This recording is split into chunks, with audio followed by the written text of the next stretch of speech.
Di antara nama bulan suci Ramadan, bulan ini dikenal dengan sebutan Syahrul Futuhat, bulan pembebasan.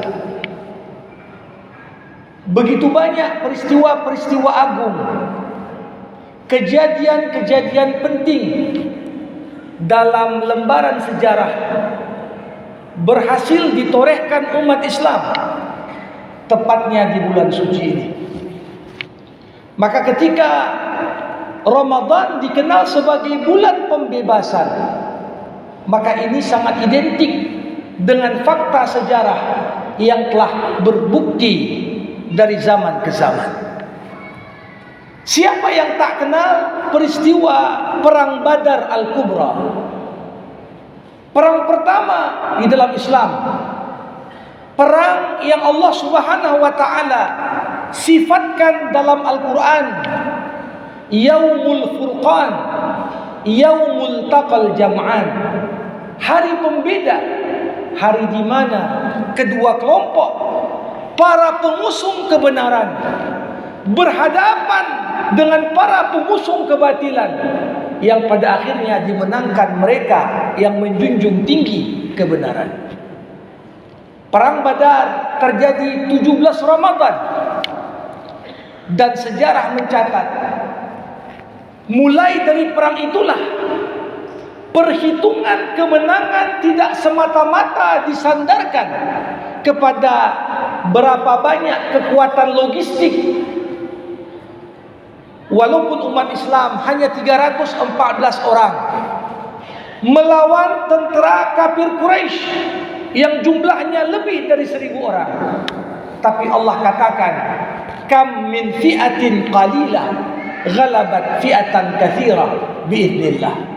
Berapa banyak kelompok yang kecil mampu mengalahkan kelompok yang besar dengan izin Allah. Siapa yang tak mengetahui tentang peristiwa Fathu Makkah, tatkala Mekah yang menjadi benteng terakhir kemusyrikan di Jazirah Arab berhasil dibebaskan oleh Rasulullah bersamanya 10.000 pasukan, tepat terjadi di tanggal 10 Ramadan tahun ke-8 Hijriah.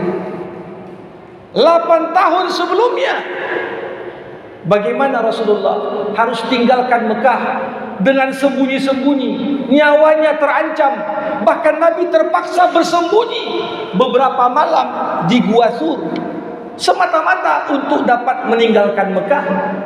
Hanya hitungan 8 tahun berselang, Nabi kembali sebagai pemenang. Di momen itulah 360 berhala yang mengelilingi Ka'bah satu persatu dihancurkan Rasulullah, seraya mengucapkan ayat idza ja'al haq wa zahaqal batil innal batila kana zahuqa. Siapa yang tak pernah mendengar tentang peristiwa perang salib, perang berjilid-jilid, bukan sekedar perang antara umat Islam melawan satu negara Eropa, tapi itulah momen di mana negara-negara raja-raja Eropa yang terlibat pertikaian internal di antara mereka berhasil disatukan oleh Paus di bawah satu panci, berperang atas nama Kristus. Perang salib yang mana sebelumnya pasukan Eropa berhasil menguasai Masjidil Aqsa di bawah kepemimpinan Salahuddin Al-Ayyubi. Aqsa pun kemudian kembali dikuasai oleh umat Islam. Ini semua terjadi di bulan suci Ramadan. Bahkan kita tak boleh melupakan sejarah. Malam hari ini 9 Ramadan 1446 Hijriah, tepat 82 tahun negara tercinta Indonesia merdeka. Karena 17 Agustus 1945 jatuh bertepatan 9 Ramadan 1364 Hijriah, jatuh di hari Jumat. Bahkan sejarah mencatat Sayuti Melik yang mengetik teks proklamasi, dia selesaikan teks proklamasi untuk diketik setelah selesai makan sahur, dan menjelang zuhur disitulah diproklamirkan kemerdekaan negeri ini. Jamaah rahimakumullah, ini semua mengingatkan kepada kita bagaimana bulan suci ini bulan yang begitu istimewa. Generasi-generasi Islam sebelumnya mampu menorehkan prestasi gemilang. Maka patut kita bertanya, apa rahasia di balik bulan ini? Kenapa peristiwa-peristiwa besar terjadi di bulan ini? Kenapa pembebasan agung terjadi di bulan ini? Tidak ragu untuk kita jawab bahwasanya inilah bulan di mana kita sebagai manusia tatkala berpuasa semata-mata hanya kepada Allah, disitulah kita mencapai puncak kebebasan kita.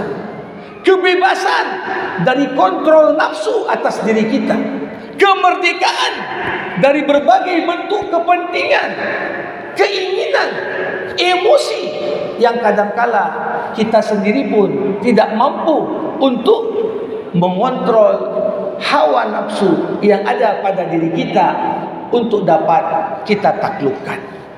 Karenanya tepatlah apa yang dikatakan Rasulullah ketika Nabi menamakan puasa sebagai jihadul akbar, jihad yang besar. Kenapa dianggap puasa itu jihad yang besar? Kalau berjihad di medan perang melawan musuh yang nampak, itu dianggap Nabi sebagai jihad yang kecil. Karena sesungguhnya orang yang tak mampu mengontrol nafsunya tidak akan pernah mampu berdiri tegak di hadapan musuhnya. Orang yang masih keputusannya, pemikirannya, tindakan dan sikapnya masih di bawah kontrol dari kepentingan dan hawa nafsunya, maka orang yang bersangkutan tidak akan mungkin dapat melangkah dengan kokoh di hadapan musuhnya. Ini rahasia. Karenanya puasa Ramadan adalah momentum, bukan sekedar kita tidak makan dan minum, tapi inilah momentum bagaimana manusia menjadi Tuhan, menjadi tuan atas dirinya, bukan sebaliknya manusia diperbudak oleh hawa nafsunya. Di dalam Al-Quran Allah Subhanahu wa ta'ala pernah berfirman, afara'aita man ittakhadha ilahahu hawa fa'adallahu Allahu ala ilmin wa khatama ala sam'ihi wa basarihi faman yahdihi min ba'dillah. Apakah kau tidak melihat orang yang mempertuhankan nafsunya sehingga Allah pun sesatkan dia dan tutupi ilmu pengetahuan dari dirinya, ditutup mata dan pendengarannya? Kalau sudah seperti itu, siapa pula yang mampu memberikan hidayah kepada orang yang bersangkutan? Jamaah rahimakumullah, kita patut bertanya, apa prestasi yang bisa kita kembali torehkan di bulan suci Ramadan ini? Tak terbayangkan umat ini mampu melahirkan prestasi besar sampai kita mampu menundukkan 4 bentuk nafsu yang ada pada diri kita. Yang pertama, apakah kita sudah mampu mengontrol keinginan yang muncul dalam diri kita? Keinginan tidak sama dengan kebutuhan. Kebutuhan ada batasnya, kebutuhan ada tolak ukurnya. Tapi keinginan manusia tidak pernah ada kata usai. Rasulullah berkata, sekiranya anak Adam diberikan 2 lembah emas, pasti dia mengatakan kepada Allah, minta yang ketiga. Begitulah. Maka Ramadan menjadi momentum kita mengontrol keinginan kita, Makin dekat waktu berbuka, kadang-kadang makin kuat keinginan melihat takjil yang begitu banyak beragam. Yang kedua, hawa nafsu dalam bentuk emosi dan amarah. Biasanya orang lapar cepat marah, tapi justru ketika kita puasa, Rasulullah ingatkan, fa in khasamahu ahadun falyaqul inni mur'un sha'im, inni mur'un sha'im. Kalau ada orang lain memprovokasi kita sehingga kita akan marah, Nabi berkata, tahan emosimu, katakan kepada yang mengganggumu, aku sedang puasa. Aku sedang puasa. Disuruh mengucapkannya 2 kali. Ucapan pertama kita tujukan kepada yang mengganggu, dan ucapan yang kedua kita tujukan untuk diri kita masing-masing. Kita ingatkan diri kita agar tidak rusak puasa gara-gara naik emosi. Yang ketiga, nafsu dalam bentuk dorongan birahi. Ini penting sekali. Banyak orang jatuh ketika berada di puncak karirnya, ternyata terlibat gratifikasi seksual. Banyak manusia lemah sekali di hadapan dorongan birahi. Puasa latihan untuk mampu mengontrol birahi kita.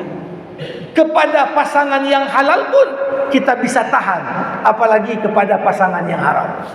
Dan yang terakhir, hawa nafsu dalam bentuk rasa takut. Tak bisa kita pungkiri para hadirin, rasa takut sering sekali membelenggu manusia. Takut mengucapkan yang benar, karena dia pikir kalau aku katakan yang benar, rezekiku terganggu. Takut mengingkari yang salah, karena dia pikir kalau kita salahkan yang mungkar, jangan-jangan pendek usia. Padahal Rasulullah katakan, qaulul haq la taqta'u rizqan wa la tuqaddim ajalan. Mengucapkan yang benar takkan memutus rezekimu, sebagaimana tidak akan mempercepat ajalmu. Orang yang merdeka, orang yang bebas dari rasa takut. Takut miskin, takut lapar, takut akan masa depan. Karena sesungguhnya rasa takut yang demikian datangnya dari setan. Fala takhafuhum wa khafuni. Jangan kau takut dengan mereka, kata Allah, tapi takutlah kepada diriku.